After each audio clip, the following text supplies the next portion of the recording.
ছেলের মুখে গন্ধ পেয়েছে। আর শরীফ দা খামরান, কিরে মদ খাইছস? না বাবা, শরীফ তো নাবিজ, আমি নাবিজ খেয়েছি। নাবিজ খাওয়া যায়। নাবিজ হচ্ছে রাত্রেবেলা আরবরা দুধের মধ্যে শক্ত খুরমা ছেড়ে দেয়। 1 কেজি দুধের মধ্যে 10টা শক্ত খুরমা ছেড়ে দিলে সকালবেলা দুধের কালারটা সাদা থাকে না, শক্ত খুরমার রস টেনে ওটা লাল হয়ে যায়, খেতে বড় মজা। এটাকে বলে নাবিজ। কিন্তু সকালেই খেতে হবে। ওইটারে যদি 3 দিন জমায় রাখেন, 4 দিন জমায় রাখেন, ওইটাও গাঞ্জা হয়ে যাবে, ওইটাও তারি হয়ে যায়, মদ হয়ে যায়।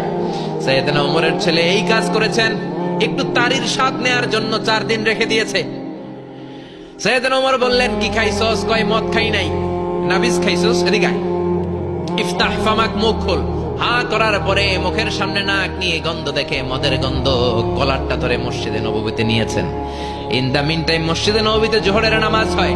নিজের ছেলেকে মসজিদে নববীর উস্তুয়ানা বলে, উস্তুয়ানাতু মসজিদুন নববী, মসজিদে নববীর পিলারে বেঁধেছেন। যেহেতু উনি খলিফা, মসজিদে নববীর ইমাম, জোহরের নামাজের ইমামতি করলেন। সালাম ফিরালেন, আসসালামু আলাইকুম রাহমাতুল্লাহ, আসসালামু আলাইকুম রাহমাতুল্লাহ। সালামের পর বললেন, মাকানাকুম ইনদানা হাদ, সুন্নতের পর বসে যাবেন, আমাদের একটা হদ আছে। আল্লাহর দেয়া যে বিধান, বিচার, এটাকে আরবিতে বলে হাদ, প্লুরাল হচ্ছে হুদুদ। আমাদের হুদুদ আছে, মানে গুরুদণ্ড আছে, বসবেন। হাজার হাজার মানুষ সবাই ওযু করে যখন ঢুকতেছিল, দেখে আবু শামা পিলারে বাঁধা। সবাই তো আশ্চর্য, কি আজীব তামাশা, প্রেসিডেন্টের পোলা বাঁধা।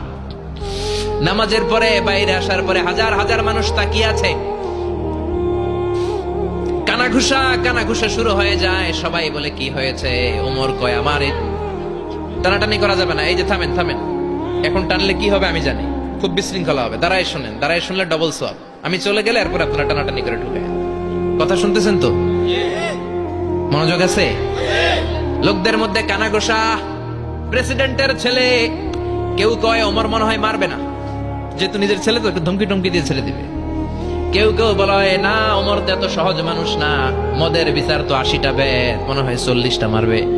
কেউ কয় না, 80টাই মারবে। ওমর চেয়ারে বসে জল্লাদরে ডাকলেন, বললেন, ইবদা বিসমিল্লাহ, নে চাবুক শুরু কর। বাইতুল মাল থেকে শক্ত সাইজের একটা চাবুক আনবি। জল্লাদ চাবুক এনে দাঁড়ালেন। ওমর বললেন, ইবদা বিসমিল্লাহ, শুরু কর। জল্লাদ মারতে শুরু করেছে। ওয়াহিদ, ইতনাইন, তালাতা, 3টা মারার পরে 1 থাপ্পড় মেরে জল্লাদকে 3 হাত ধরে ফেলে দিলেন। ধমক দিয়ে বললেন, তুই চাবুক মারস নাকি চাকরি বাঁচাস? আসলে জল্লাদ কিন্তু আস্তে মারে নাই, দেহের যত জোর ছিল জোর দিয়ে মেরেছে, কিন্তু ওমরের পছন্দ হয় নাই। ওমর বলে, আইন্দাকা তালাতা আইন্দে ওয়াহিদ, তোর হিসাবে চাবুক মারা হয়েছে 3টা, আমি ওমরের হিসাবে মাইর হয়েছে 1টা।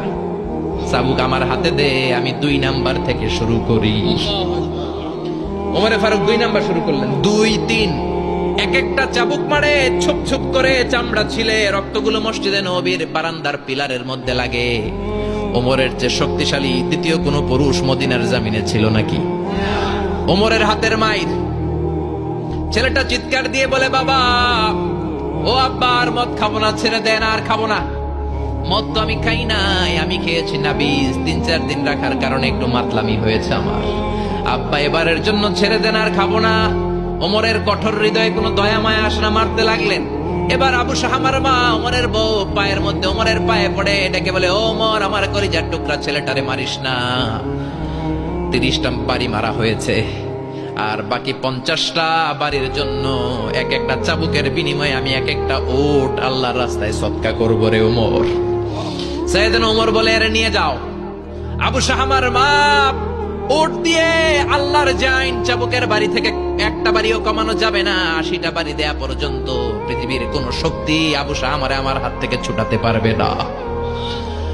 আবু শাহামার মা কাঁদতে লাগলো। ওমরের মনে দয়া মায়া হয় না। 40টা বাড়ি মারার পরে ছেলে বেহুশ, 50টা মারার পরে আবু শাহামা দুনিয়া থেকে শেষ। সবাই নিস্তব্ধ, নীরবতা, পিন ড্রপ সাইলেন্ট, পিন পতন নীরবতা। রাগে তখনও গড়গড় করছে ওমর।